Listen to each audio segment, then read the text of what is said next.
Hello.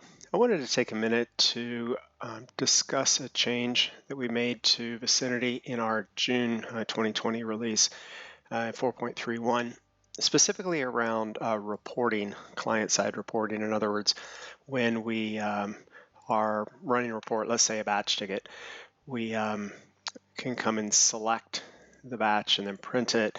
Up until this release, the report that came back was actually in the Crystal viewer that is loaded on the workstation.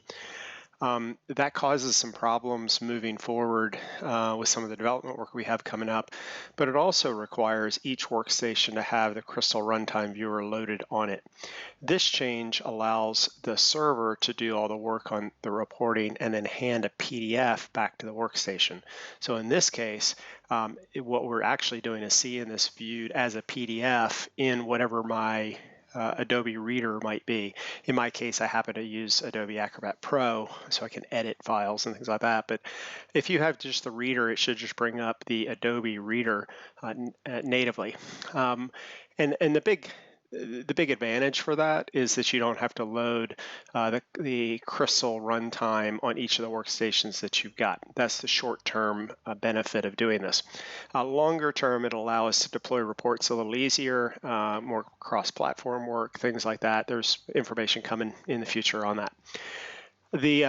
Now to set this up, if you're interested, it's all part of Setup Company. And specifically, you need to make sure you use server-side Crystal reporting. That is what gets Crystal running on the server. So when we run a report, it renders everything on the server, doesn't send data back to the workstation. And then it's just asking where is the location for the reports.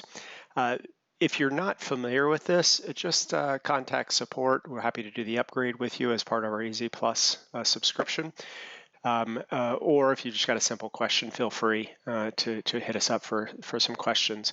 But we really believe that this is going to help us move the product forward from a reporting perspective, and we really look forward to people using the server-side Crystal reporting because I think it'll make everybody's life a bit easier. Anyway, we hope you have a great day, and I look forward to talking with you soon.